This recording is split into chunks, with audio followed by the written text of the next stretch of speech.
I read a really good article the other day about love now and how it's way more about excitement for our grandparents, where it was way more about committed comfort, security, all that stuff. But now it's like you're expected to do all that for yourself. Then the person you're with is like this extra benefit. Maybe without that like worry of security, you're less likely to persist. You know, you leave relationships quicker because you're like, it's not doing it for me right now, you're not fitting this criteria. So you leave, whereas in the past you would have like been too scared to leave, which I mean, you know, that's not good either.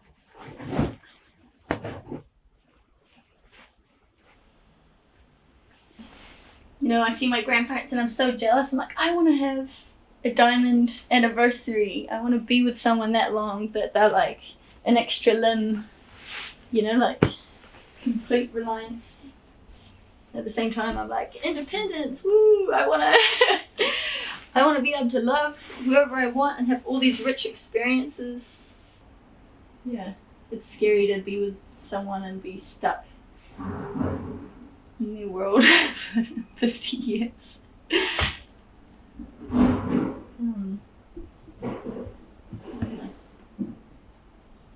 Tricky.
And yeah, it was this film called Punch Drunk Love, and I'd never heard of it. And like I was like, no, I really don't want to watch an Adam Sandler film. But eventually he like convinced me to watch it, and we watched it, and it was beautiful. I really loved it. Like, it's not like your average Adam Sandler film. He's lonely and he's depressed and he's suicidal, and like he's a really awful person to be around, and even his family like hates him.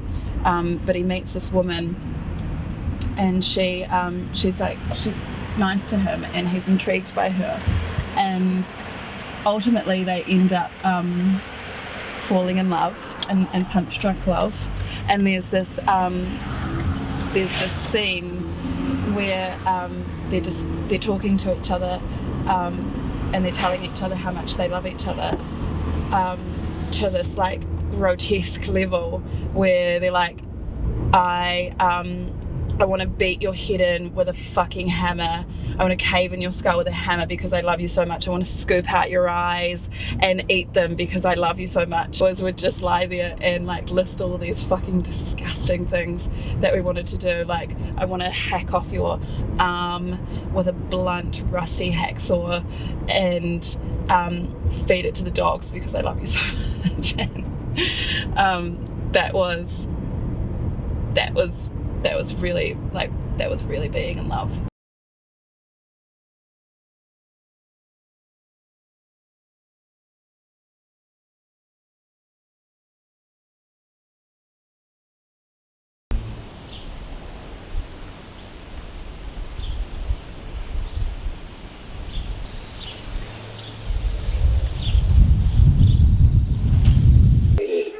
You know, well. This is a song for the genius child. Sing it softly, for the song is wild. Sing it softly as ever you can. Let the song get out of hand. Nobody loves a genius child. Can you love an eagle, tame or wild? Wild or tame, can you love a monster of frightening name? Nobody loves a genius child. Free him and let his soul run wild. The proof. She did not speak to me yesterday. There was silence. By this I was hurt. I walked down the street unable to think of anything but her. That is how these things affect you. Today she says, "Good morning," kisses me, so I am sullen. I do not reply. I think I must love her.